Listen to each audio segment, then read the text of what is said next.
Even in her station, she didn't tell you. She has a list of blacklisted songs. There are songs in which some of the words in them might upset the government. They're blacklisted. She has a list so that people don't mistakenly put that song on the air and they get in trouble. This week, she was just telling me, they called her on the phone. Why aren't you putting songs praising the president?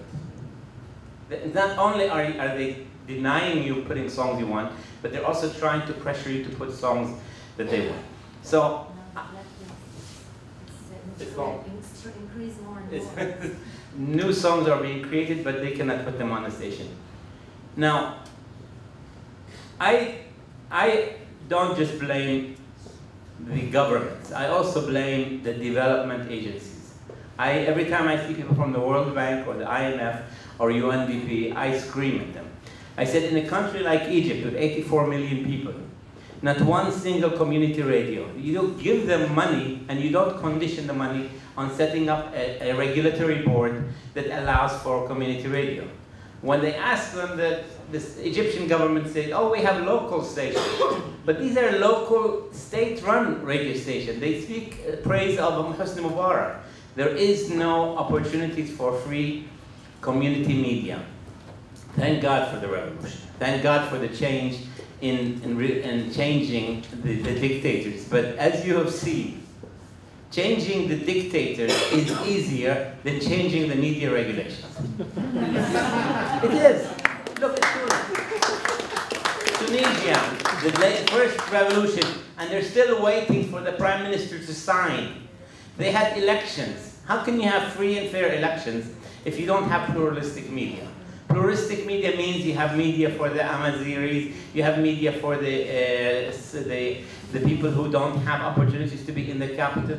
How can they had elections without free media? I don't know how they call them free and fair without deregulating and allowing for community media. And they have every opportunity to do that. All they had to do was sign. Now they're waiting for the prime minister to sign. In Libya, where we were just 2 weeks ago, they're starting these radio stations. But the people who are the Minister of Information wants to wait after the elections, 8 months, to create the law for regulating radio. It's good that there are people like what we saw that are creating radio stations that are not waiting.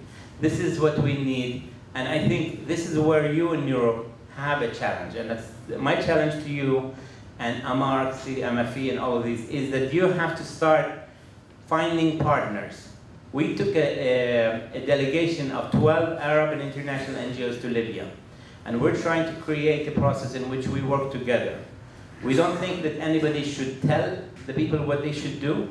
It should be owned by the locals, totally owned. It should be local ownership. But if there is any way of giving them technical support, professional support, alliances, coalitions that can help what we heard today about the role of the international community in supporting the local media, this is your opportunity. There is a desire, there is an opportunity, and there is real passion for community media in the Arab world. What we need is to create the alliances to support these activities, to support these young people who really want to do what can be done in their communities.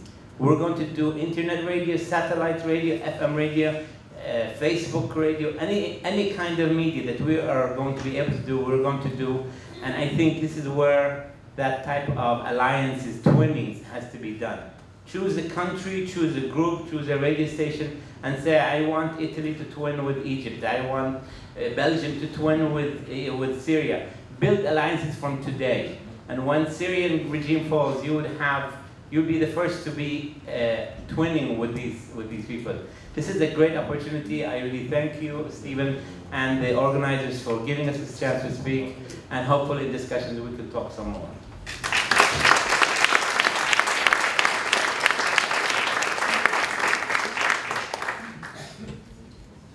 Okay, we do now, thank you very much, Dawood. We do now have Mohammed online, Mohammed Abu Jana from Benghazi, from Shabab Libya FM. Mohammed, can you hear us? Okay, that's great. Steve, you have to plug this. Thank you. Can you hear me well? Yes, yes, very much. That's great, and we can hear you very clearly. Okay, we'd like you to give us your perspective on the situation in Libya, the context, the development of social and community media, and your perspective on the challenges and the risks for the future.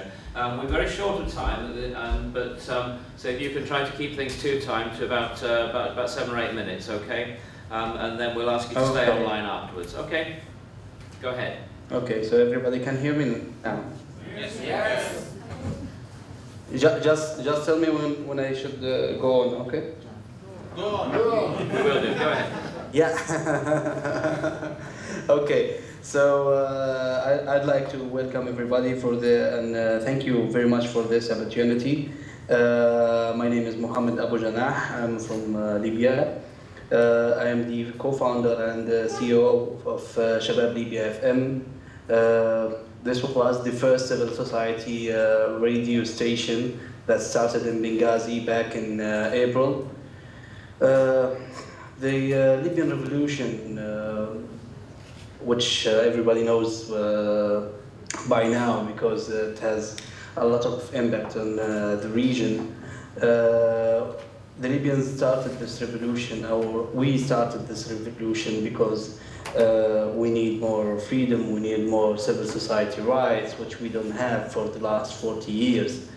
It was never a matter of hunger or a matter of money or anything, but it was more related to the freedom of speech more than anything. The Libyan society has suffered from the injustice of Gaddafi regime and all the loyalists to the Gaddafi for the last 40 years. So we decided that it's time to stop. We needed a real state, a real constitution, a real government, a country that runs by an elected government, not just one-man decision.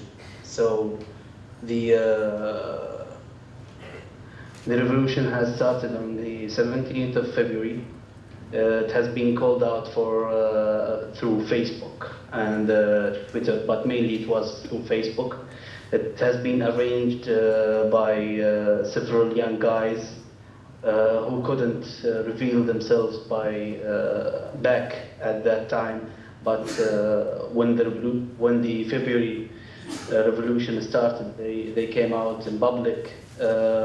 One of them actually on the 7th has handed leaflets and flyers in the public, which was very courageous of him to do that. Social media has a large effect on the start of the revolution, but because the regime has disconnected Libya from the internet, or disconnected the internet from us here, didn't really play a great deal, because we only have limited access to the internet through VSAT connections and satellite connections. So actually, the majority of the population didn't participate on through the internet or social media during the revolution, but it was really useful at the beginning of the revolution.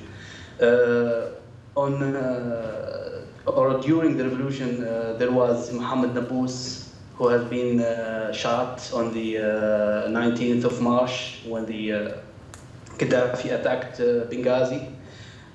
This guy has started a live stream through a VSAT connection, who was drawing attention to what's going on in Libya, showing all the videos and all the pictures. It was the main source, especially for those in Europe and the US, to oversee and know about what's going on in Libya. And then we've started on the 21st of February, the first radio station, which was Libya Al-Hurra FM. It has been started on in Benghazi on the 21st of February. It was the first radio station broadcasting live and it has the radius of around 100 kilometers, which can reach the nearby towns. It was the voice of the revolution back then, and mainly the people here in Benghazi are used to listen to radio much more than TV, because there was no real TV station. But the radio station here in Benghazi has special place and position in the people life, because it's more related to the local life of Benghazi. So people are much closer to the radio station. We started the radio station at the same frequency of the previous local station. So a lot of hosts and anchors, the local news and the education about the civil rights and human rights. So this was the original idea of Shabab Libya FM. Actually, we hope that this idea, which is still going on, we hope it will develop into a network of radio stations that will spread across the cities of Libya. We already have contacts in Derna and in Tripoli that they want to start something similar to us. For the media at whole, the total media in Libya, we hope that that the capitalism and those money-powered people will not overcome the media and control it, like what's happening in other countries. That's for the future. That's what I'm hoping, that those who has the money will not control the media in Libya and misuse the media. Also, we are very afraid, as for myself I'm speaking, I'm very afraid of the misuse of media and attacking one another through the media channels. The misuse of freedom of speech is something very scary, even in the developed countries. So thank you all for listening, and thank you for giving me this chance. I hope that I've covered most of your thoughts.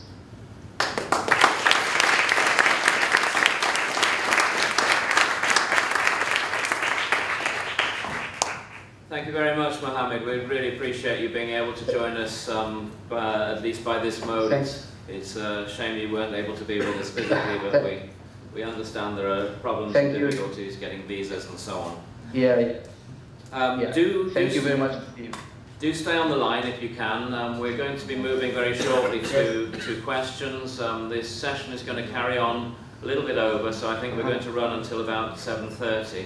And so if you can hang on there, and if people want to come back to you with questions, then we will call you again, okay? But I will hang up shortly. But if you can stay on the Skype, then we'll come back to you, okay? Okay. Okay, thank you again very much for joining us. You're welcome. Bye-bye. Okay, now to finish our session, we're going to go to Emmanuel Bouterin, and we've asked Emmanuel to make a few reflections on what we've heard in this panel. It's been an extremely diverse series of presentations from across the region, and I'd like Emmanuel to give a perspective really about how Europe can engage, about how Amok sees some of this going forward. Emmanuel. Merci Steve. Je vais m'exprimer en français, si vous le voulez bien. Doesn't need any translation, yeah? Et Francesco va parler. Tout d'abord, je voudrais remercier infiniment l'équipe du CMFE et son président, Pieter de Witt, et toute son équipe, qui ont permis que s'expriment ces moments très importants pour la radiodiffusion dans le monde arabe.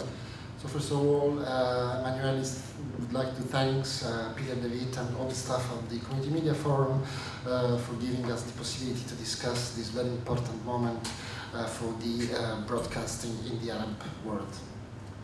Et je remercie également au nom de la marque l'équipe technique du Community Media Center de Chypre qui a réalisé, vous l'avez vu, un très bon travail. And also we would like to thank the technical staff of the Cyprus Community Media Center, which is doing a great job. Et ça a permis aux experts, aux praticiens de la radio, membres de la marque, de s'exprimer pour la première fois en Europe sur leur réalisation et leurs pratiques et leur mission. And of course, giving us the possibility to express all what we are doing in the Arab world in this way. Ces analyses et ces témoignages montrent que la radiodiffusion communautaire est à la fois un outil d'expression populaire et un instrument de libération. So this, what we have seen shows clearly that community radio stations are a very important tool for the popular expression and Instrument de libération. And a tool for freedom.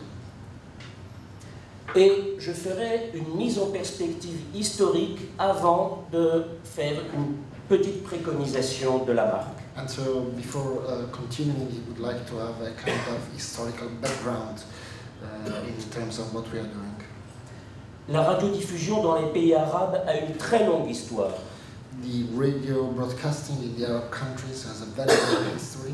Une aussi longue histoire que la radio dans les pays européens. As long as in the European countries. Par exemple en Égypte. For example in Egypt. À partir de 1925. Since 1925. De très grandes radios ont vu le jour. Many big radio stations have been on air. Sous le régime du roi Farouk. Under the regime of the King Farouk. Régime autoritaire. Régime autoritaire. Mais ces radios étaient l'instrument du colonialisme. But these radios were a tool for colonialism. En Afrique du Nord et au Moyen-Orient.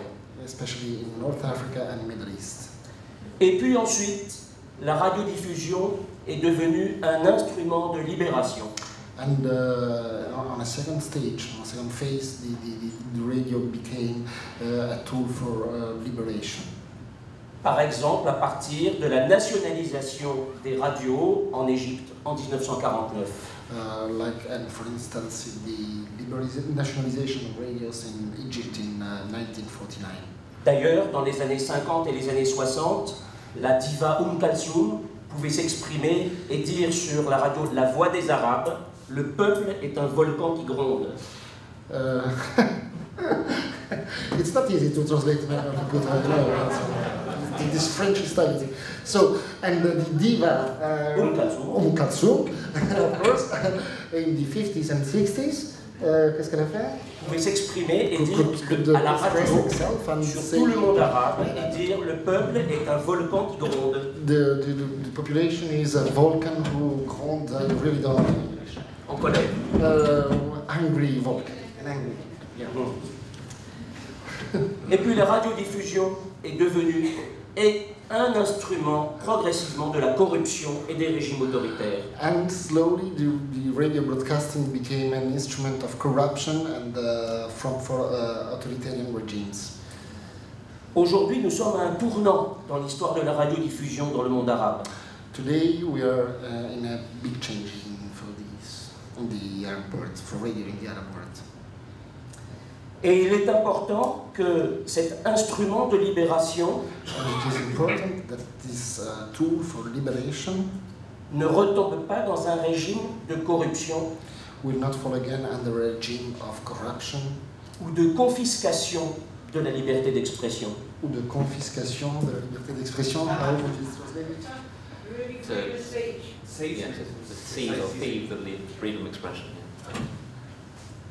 Et il y a déjà des clignotes. Je vais apprendre l'anglais. Parce que le français est très recherché. Je ne pourrais pas en anglais. Moi non plus. J'ai compris. C'est pourquoi la marque aujourd'hui fait quelques préconisations au plus haut niveau institutionnel. This is why AMARC is working on the highest level at this stage. Et il est très important aujourd'hui It is very important today de montrer à la société civile to show to the civil society et au gouvernement and to the governments qu'il y a des bonnes pratiques en matière de législation that there are good practices in terms of legislation en faveur de la radio communautaire for community radios et de la liberté d'expression de la société civile. freedom of expression of the civil society. Et notamment, And in particular, il y a la question des autorités de régulation indépendantes. the issue of the regulators body, independent regulators body, C'est un élément extrêmement important which is an extremely important element pour que la radio communautaire et la société civile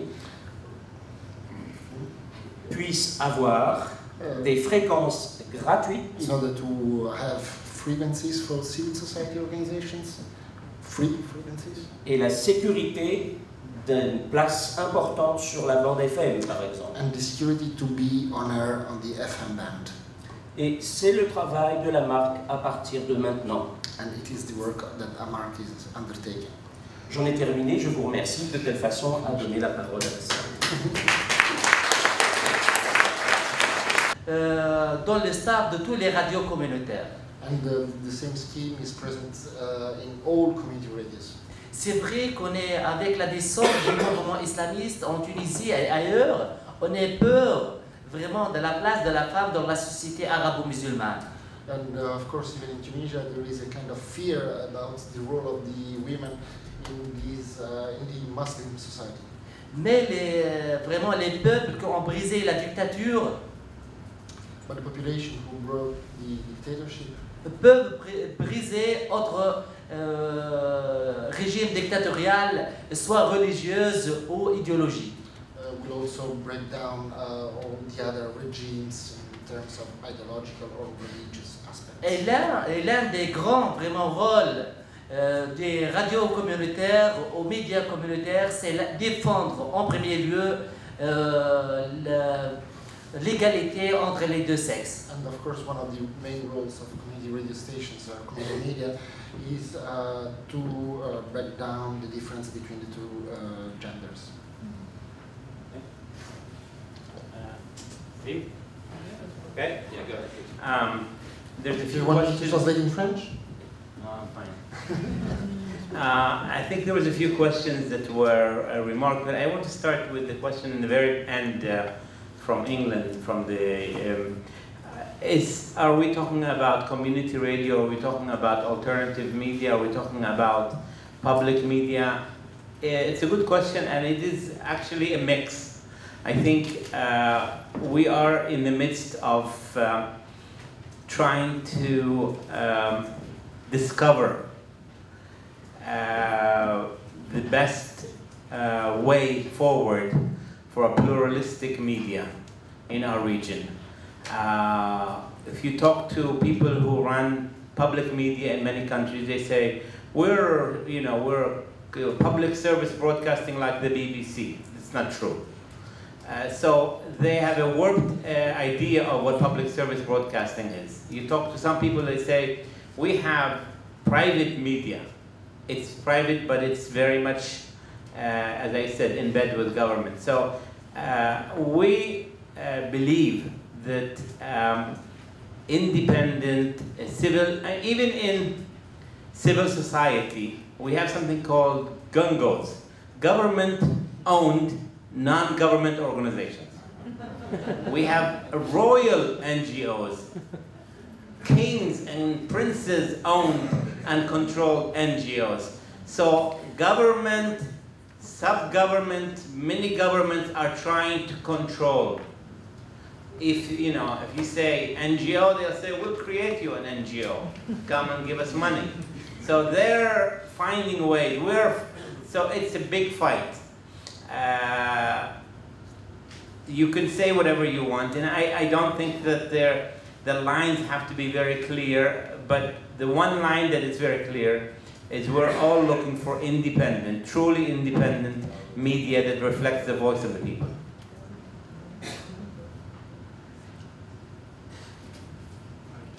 you ask about how to support. It's very important to put more pressure to foreign and European media to cover and to be independent, as you say, more and more, because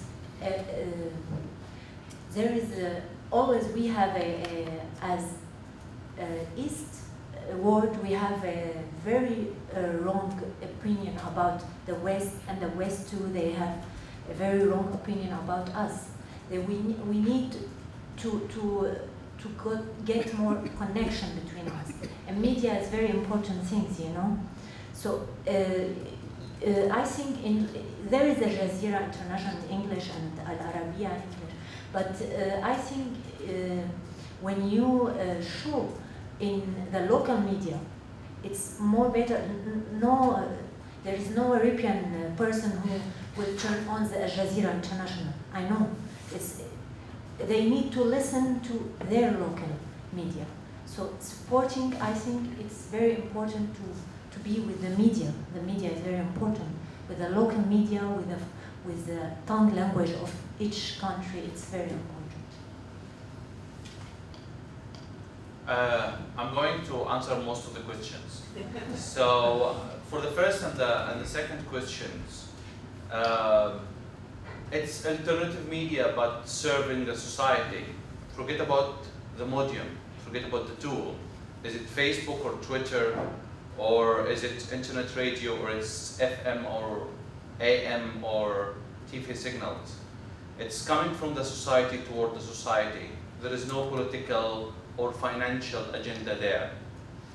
And even, let me be very frankly here, even Al Jazeera and Al Arabiya is serving a certain political agenda. Come on, you will never see any report in Al Arabiya against Saudi Arabia, never. And you will never see any report in Al Jazeera against Qatar, or Bahrain, by the way, because they are very close to each other. There is a political agenda there. Al Jazeera is the biggest tool in the hand of Qatar Foreign Affairs. Giving a very good service, yes, but still, there is a political agenda there. The difference between Al Jazeera and us as a Radio Hurriyatna, a very small internet radio, that we don't have almost a political agenda because we don't serve for a political group. And we don't also looking to have a Mercedes outside and waiting for me and first class flight ticket.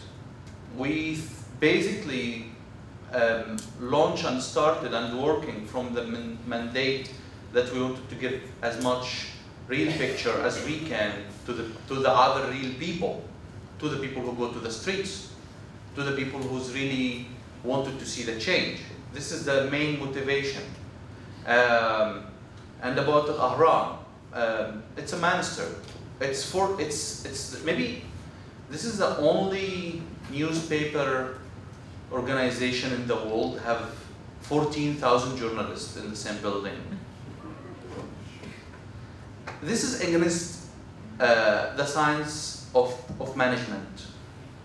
You cannot management 14,000 people to have a media in the end of the day. It's too much people and too much media.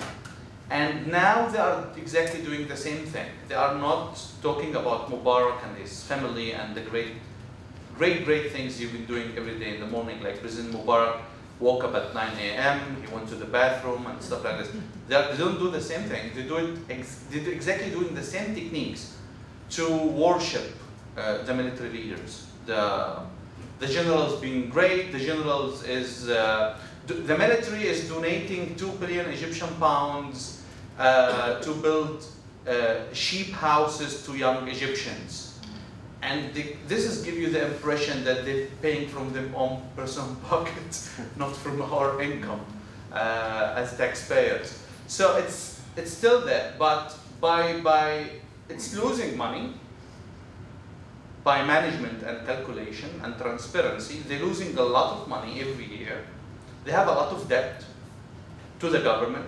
They have a lot of debt to the electricity company. But there is a political will that they want to see them there. And this is directly take me directly to the last question, which is wanted to know how can you help. Do not help our government with giving them big amount of money for bullshit. And let me be very frankly, we are opportunity, but we are also a threat. Very direct threat. Someone here in the room asked me, a very short trip from Cairo to Cyprus. I told him I swim. That's a joke, but this can be happening. We want to live like you, free, independent. We don't want to be very rich, but we want to be human beings. That's a different story. So if your government will think, if all your governments will still thinking the same mentality, let us have a small dictator, give him some help, he will leash these people. This is not working. Not working now, not going to work in the future. If your government will really come to talk to the normal people and show them that we wanted to cooperate and we wanted to be friends, that's the very right approach. Just make your governments do that. And let us back in the streets try to do our effort too. Thank you very much.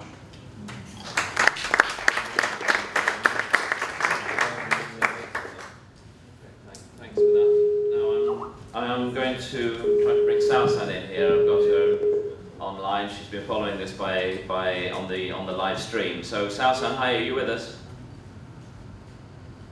Yes, I am here. Great, great. Okay. Well, you've been hearing what's been spoken about here and following it. It's great that you've been able to follow it through the live stream that's been set up by the team here. So let's have your observations on some of the questions that have been raised. Yes. First, maybe one of the questions regarding the if there is any fears or concerns that maybe some political parties or a group can take over the new media. Actually, in the case of Jordan, we have been there have been many attempts actually by several groups to let's say to control. Maybe Dawood pointed out one of them, like the case of the Kwangos or the royal NGOs, who before they try to control directly through the government, the media, and now they're trying to do that through the civil society itself. So they have their own NGOs trying to establish community radios, and they call it community radios, but it's a government. So this is one of the challenges. On the internet, we have similar problem where we have like more than maybe 150 news websites, and like many of these news websites, in fact, they are, in terms of the content, they are representing political groups, but they don't admit that. It's not clear. Their identity is not obvious, and this is the dangerous part, that they are advocating for certain political groups, but at the same time they pretend as if they are just a group of journalists having a news website. We can see also even on comments on these websites, and we call it, we make jokes about it, the comments armies. It's like suddenly if there is a piece of news criticizing the government, then you will have like many comments like attacking the news, and you see them similar views and similar even language, as if they are motivated by someone. So there are many examples of that. But I think this is like, it can be part of let's say pluralism in media, because as long as, especially in the case of the internet, as long as the space is open for everyone and you don't have to pay, or even if you pay, it's very little money for the internet, and I mean here by social media, so the space is open for everyone. The other question regarding women in community radio, actually the example, the Jordanian example, I believe has been very successful, because if you just have a look at the people active in most of the community radios in Jordan, whether the case of Balad Radio or the others in the other cities, women are in terms of numbers and in terms of like activities, they are very how to say, they are playing a very important role in terms of changing the way media is dealing with women issues, because it's very traditional in the mainstream stream media, especially in Jordan. You can see that there are women in organizations and women issues are there. The way it is being covered is, I believe, even harming women more than helping them.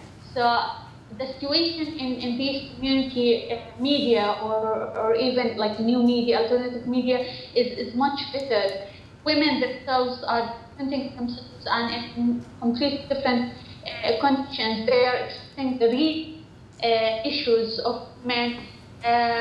One of the most successful stories I consider what we've been doing in the Jordan Valley. They are young women, and they could have the people, they are trained, and they are doing like amazing.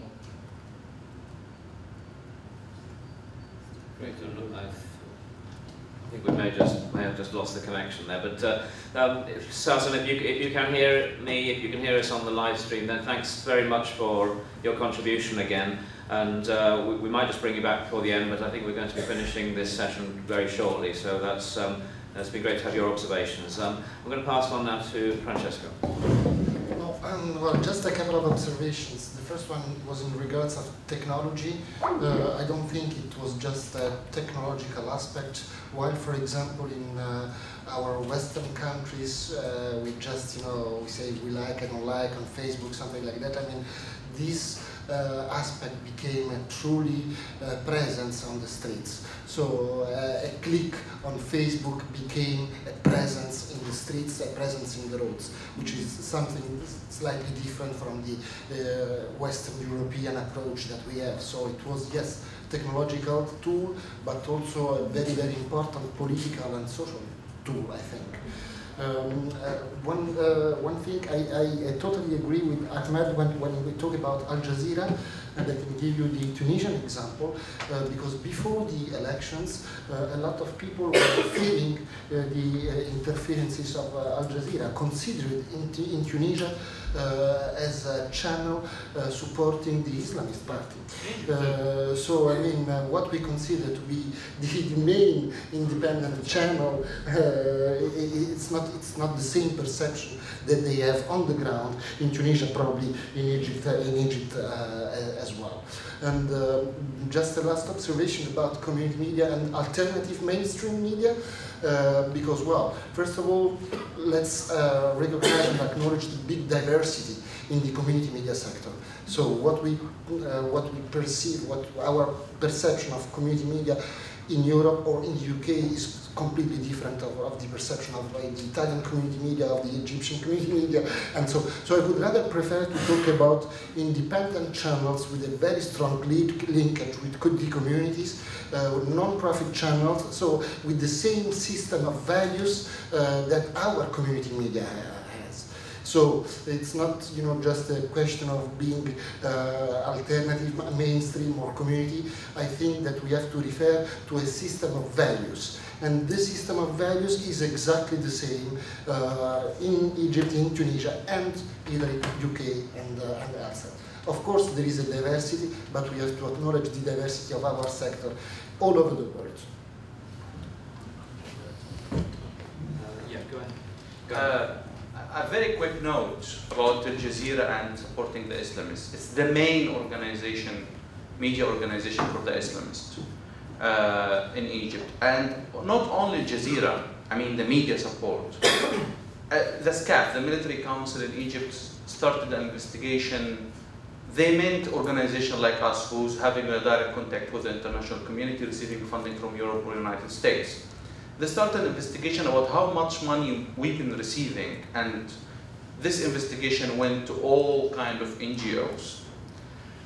The top find out that the most conservative Islamist NGO, Ansar al-Sunnah al-Muhammadiyya, the supporter of Prophet Muhammad, believes they received from Qatar in 1 month more than $10 million in 1 month. This is like, we never received this money in a decade. Okay? And the main reason of receiving the money is supporting the poor. Give me $10 million and give me the mandate of supporting the poor families and meet me after the elections. Come on, these people is really in bed together. And this is why I'm talking about faithful alliance. If I wanted to describe the relation between human rights NGOs in the Middle East, or the people who's really thinking openly, and the West, this is a friends with benefits relations. Thank you very much.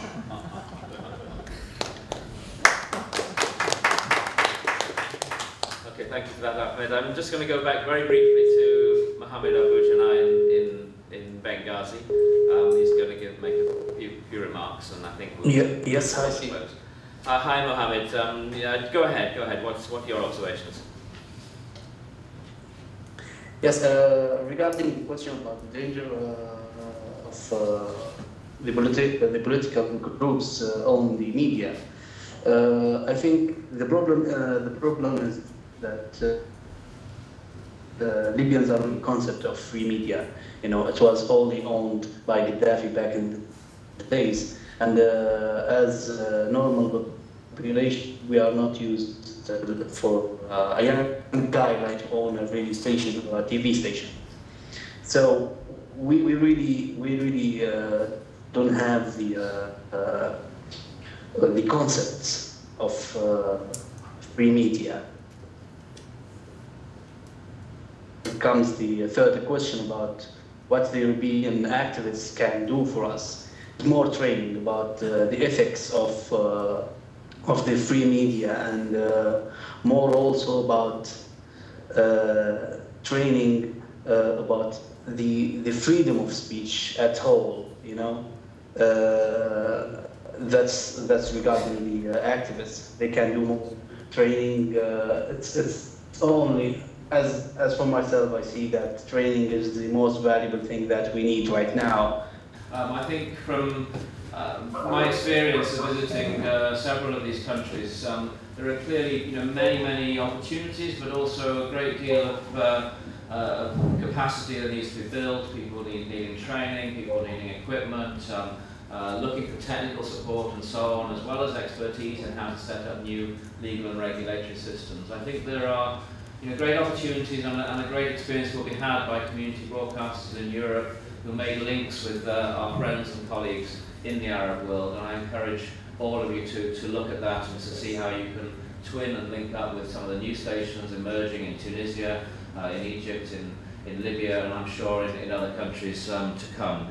So I'd just like to finish by thanking all of our panelists, Mohammed Abu Janah from Benghazi, Sausan Zaida from Amman, and the panelists that you have in front of you here on the table in Cyprus. Thank you very much all of you for making this.